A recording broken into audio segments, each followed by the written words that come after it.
Margaret गिरतुविदा मार्गरीत मैक्लाओयड जिले Holland में अपने बचपन के शुरुआती दिनों में तय हो गया था कि वो असाधारण प्रतिभा तथा व्यक्तित्व की धनी बनेगी। वो तेज तर्रार, दिखने में बोल्ड, ब्राइट और वाक्पटुता से प्रतिभा संपन्न बच्ची थी। एक सहपाठी ने उसकी तुलना डिंडेलियन के एक ऑर्किड से की थी। उसकी गोरी गुलाबी त्वचा और सुनहरे ब्लोंड बाल अन्य डच बच्चों के बीच एक कॉन्ट्रास्ट पैदा करते थे। 1876 में जन्मी मार्गरिटा ने एक युवा लड़की के रूप में ही सीख लिया था कि वो जो चाहती हैं वो हासिल कर सकती हैं, किसी भी मर्द को खुश करके। उसने इसकी शुरुआत अपने पिता एडम ओले से की। मार्गरिटा अपने पिता की बेहद पसंदीदा थी और वे मार्गरिटा को अक्सर तरह तरह के उपहार दिया करते थे। हालांकि 1889 में मार्गरिटा के पिता ने परिवार को छोड़ दिया और एक अन्य महिला के साथ भाग गए। उनकी मां एंटजे जिले की कुछ साल बाद मृत्यु हो गई जब मार्गरिटा एक किशोरी थी। अपनी मां की मृत्यु के बाद 14 साल की छोटी सी उम्र में ही वो पूरी तरह से खराब हो चुकी थी। उसका शरीर किशोर अवस्था में समय से पूर्व ही किसी पूर्ण रूप से विकसित महिला की तरह दिखाई देता था। उसके यौन अंग किसी बड़ी लड़की की तरह परिपक्व हो चुके थे और वे अपने से काफी बड़े उम्र के मर्दों से यौन संबंध बनाने की शुरुआत कर चुकी थीं। वो काफी खूबसूरत तो थी ही और उसकी कामुकता दिन ब दिन बढ़ती ही जा रही थी। अधेड़ उम्र के शादीशुदा मर्द भी उसे पाने के लिए लालायित रहते थे। उसकी इन्हीं शोहरत को देखते हुए उसके रिश्तेदारों ने उसे दूर एक बोर्डिंग स्कूल में पढ़ने के लिए भेज दिया, लेकिन वो वहां भी बाज नहीं आई और 16 साल की उम्र में उसका यौन संबंध स्कूल के ही शादीशुदा और करीब अपने पिता के उम्र के प्रधान अध्यापक के साथ बन गया। अपने ही टीचर से यौन संबंधों का पता चलते ही उसे स्कूल प्रशासन की तरफ से निष्कासित कर दिया गया। वहां से वे फिर औपनिवेशिक अधिकारियों से भरे शहर हेग में रहने चली गई, जो डच ईस्ट इंडीज यानी आज के इंडोनेशिया से सेवानिवृत्त होकर लौटे थे। 18 साल की उम्र में पूरी तरह से ऊब चुकी और किसी प्रकार के रोमांच के लिए बेताब मार्गरिटा ने एक अधिकारी कैप्टन रुडोल्फ मैक्लेओड द्वारा पोस्ट किए गए एक अखबार के विज्ञापन का जवाब दिया, जिसमें लिखा था कि वह एक सुखद चरित्र की लड़की से मिलना और शादी करना चाहता है। मार्गरिटा को ऐसे ही किसी आदमी की तलाश थी। मार्गरिटा को पता था कि इंडीज के अधिकारी कई नौकरों के साथ बड़े घरों में रहते थे। उसने बाद के एक साक्षात्कार में कहा था, मैं सूरज में एक तितली की तरह रहना चाहती थी। मुलाकात के 6 दिन बाद ही उनकी सगाई हुई और जुलाई 1895 में उनकी शादी कैप्टन रुडोल्फ मैक्लेओड से हो गई। लेकिन शादी के बाद जीवन वैसा नहीं रहा जैसा कि उस नवयुवती ने सोचा था। उसके पति रुडोल्फ मैक्लेओड के पास ज्यादा पैसे नहीं थे, वो कर्ज में डूबा हुआ था और उसके बहुत से अवैध संबंध थे और वो मार्गरिटा को पीटता था। हर रात बिस्तर पर यौन संबंध बनाते समय उसे शारीरिक यातनाएं देता था और किसी वहशी दरिंदे की तरह संभोग करता था। 1897 में अपने बेटे नॉर्मन जॉन के साथ डच ईस्ट इंडीज के जहाज पर मार्गरिटा को पता चला कि उनके पति से उन्हें सिफिलिस नामक गुप्त रोग हो गया है, जो डच औपनिवेशिक सैनिकों के बीच एक आम बीमारी थी। सिफिलिस रोग बाजारू औरतों के साथ असुरक्षित यौन संबंध बनाने की वजह से होने वाली एक बीमारी है, लेकिन उस समय इसका कोई ज्ञात इलाज नहीं था। हालांकि विषाक्त मरकरी कंपाउंड को इस बीमारी का इलाज माना जाता था। इस इलाज से मार्गरिटा शारीरिक और मानसिक रूप से टूट चुकी थीं। इधर डच कॉलोनी में वापस मैक्लेओड ने अपने वहशी तरीके जारी रखे, जबकि मार्गरिटा ने अपनी सुंदरता और चुलबुले तरीके से अन्य पुरुषों का ध्यान आकर्षित करना जारी रखा। 1898 में उनकी दूसरी संतान हुई, एक बेटी जिसका नाम लुईस जीन था, लेकिन शादी में गहरी परेशानी बनी रही। 1899 में मैक्लेओड को डच ईस्ट इंडीज के एक अन्य हिस्से में कमांडर के रूप में नियुक्त किया गया और उसने अपनी पत्नी और परिवार को पीछे छोड़ दिया। इसी दौरान दोनों बच्चे बीमार पड़ गए, शायद जन्मजात सिफिलिस से। जब परिवार फिर से मिला तो मैक्लेओड ने एक बेस डॉक्टर को बुलाया डॉक्टर ने दोनों बच्चों को शायद दवाई का ओवरडोज दिया होगा। उन्हें काली उल्टी और असहनीय पीड़ा होने लगी। उनके 2 साल के बेटे की मृत्यु हो गई। इसके बाद मैक्लियोड का डिमोशन करके उसका एक छोटे से दूरस्थ स्टेशन में पोस्टिंग कर दिया गया। इसके बाद दोनों दंपति ने अपनी आपसी घृणा को छिपाने की कोई जहमत नहीं उठाई। सन 1902 में वे नीदरलैंड लौट आए और अलग हो गए। उनका तलाक हो जाता है। हालांकि मार्गरेटा ने शुरू में अपनी बेटी की कस्टडी जीती थी, किंतु लुइस जीन को उसके पिता के पास परवरिश के लिए छोड़ दिया।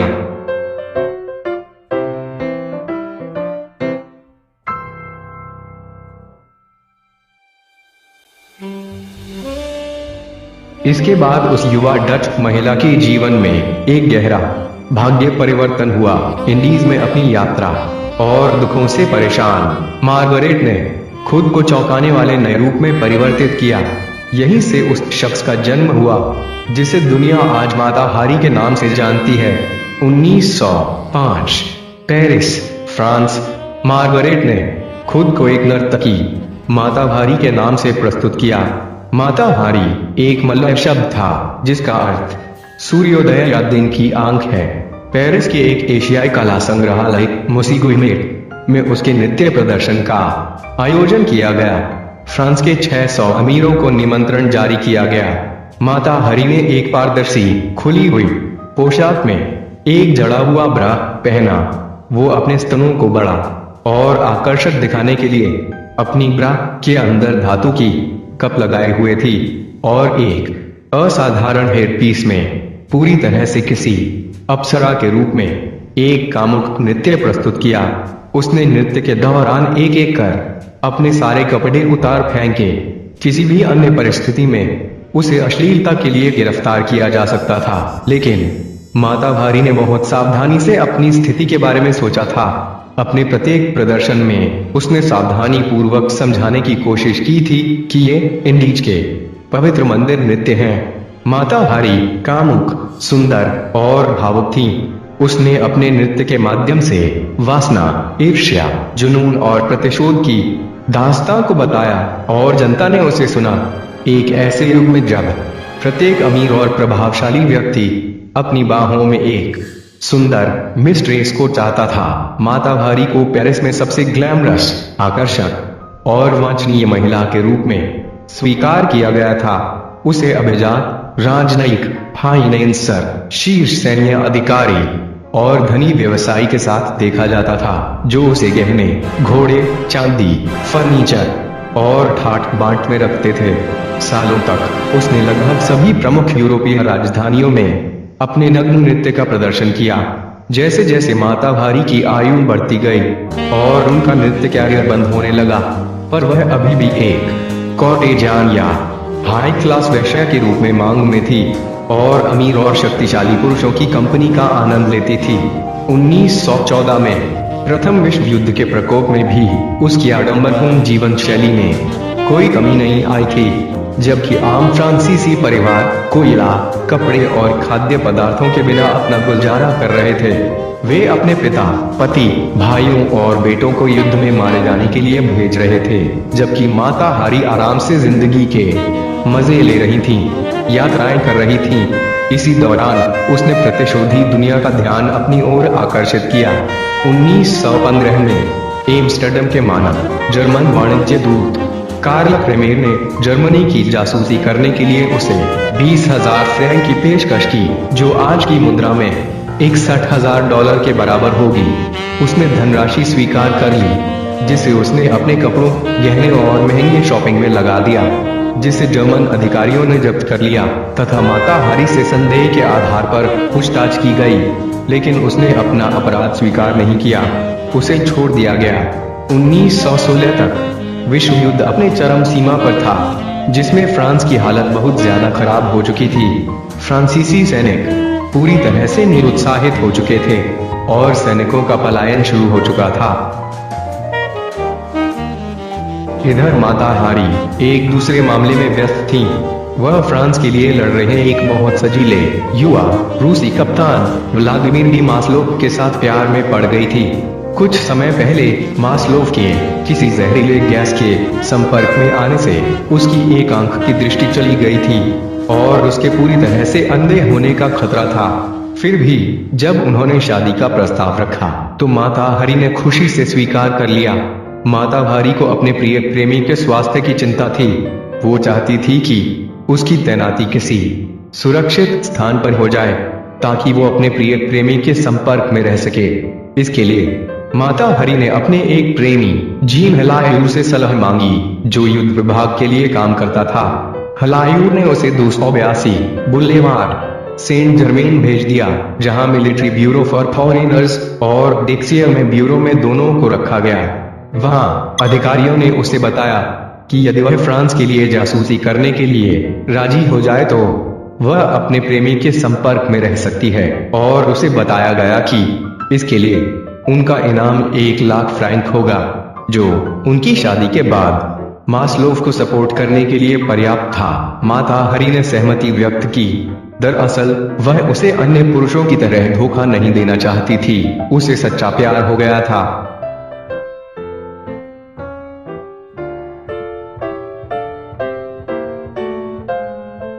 इधर कुछ समय बाद माता हरी नीदरलैंड जाने के लिए एसएस हॉलैंडिया नामक जहाज में सवार हुई, लेकिन यात्रियों को रास्ते में रोक दिया गया और माता हरी ने खुद को एक बार फिर एक ब्रिटिश बंदरगाह पर पूछताछ के लिए गिरफ्तार पाया। इससे पहले भी जासूसी के शक में उससे पूछताछ हो चुकी थी और इस बार वो पहले से भी अधिक संदिग्ध बन चुकी थीं।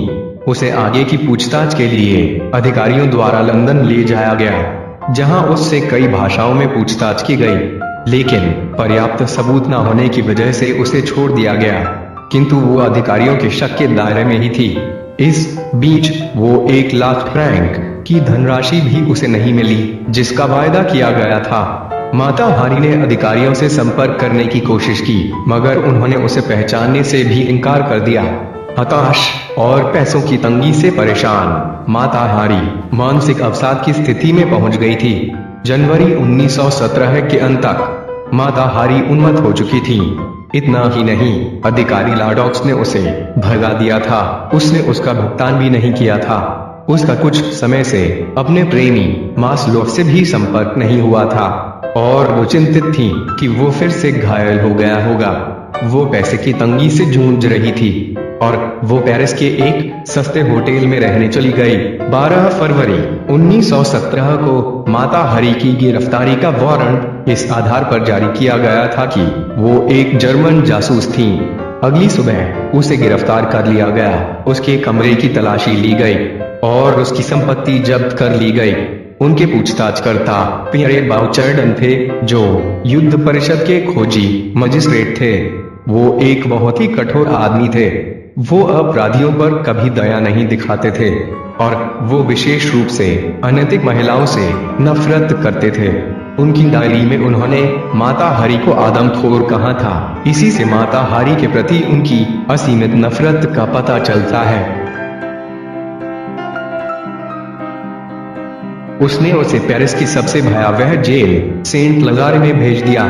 वो वहां पर पिस्सुओं और चूहों से भरे काल कोठरी में रहती थी और उसे नहाने धोने के लिए साबुन तक उपलब्ध नहीं था।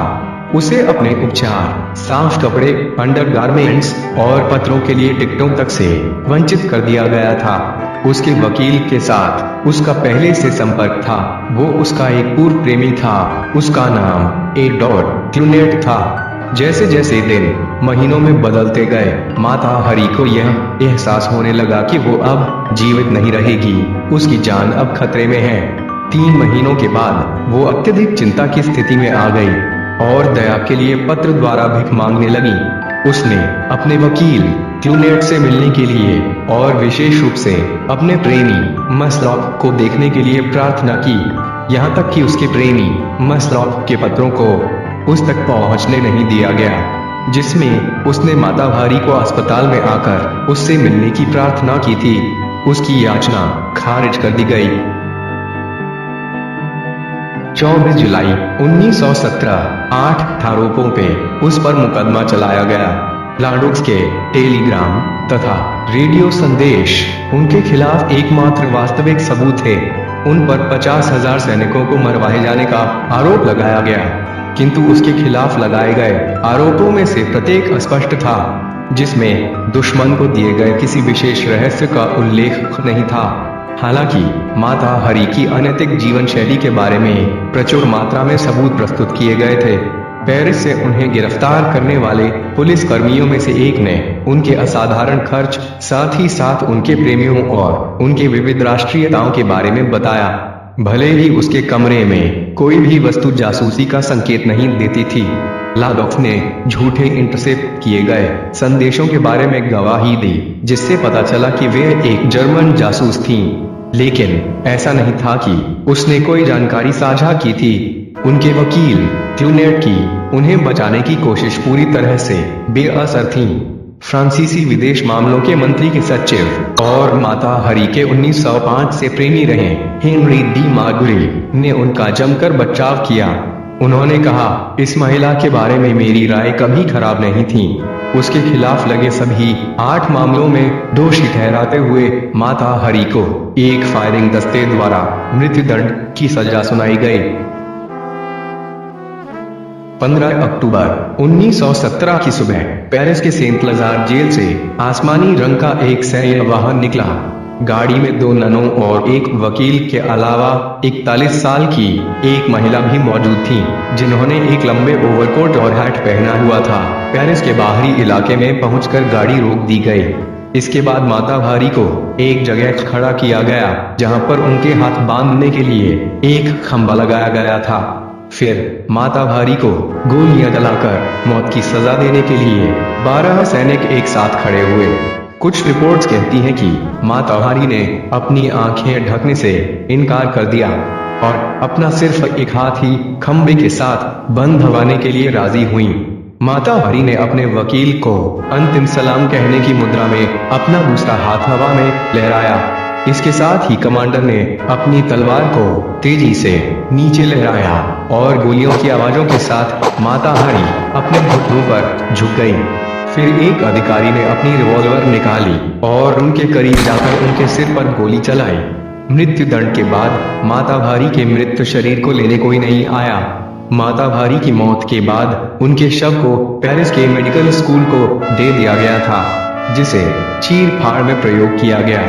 बाद में उनके चेहरे को एनाटॉमी म्यूजियम में रखा गया, लेकिन कुछ साल पहले उनका चेहरा अचानक वहां से गायब हो गया, जो आज तक नहीं मिला। उनकी मौत के 100 साल बाद उनके अपराध पर बहस फिर शुरू हो गई। माता हरी को आज भी फेमिनिन सिडक्शन और देश को धोखा देने वाले प्रतीक के रूप में देखा जाता है। हालांकि आज तक पता नहीं चल सका कि वो जर्मनी के लिए जासूसी कर रही थीं या फिर फ्रांस के लिए जासूसी कर रही थीं। आज से करीब 100 साल पहले इस महिला ने सभ्य समाज के कुछ नियमों को तोड़ा था। क्या इसी वजह से उसे अपनी जान गंवानी पड़ी, या वो सचमुच एक शातिर जासूस थीं? अपनी राय कमेंट सेक्शन में दें। इस वीडियो को लाइक और शेयर करें तथा इस चैनल को सब्सक्राइब करके बेल बटन को क्लिक करें। धन्यवाद। जय हिंद।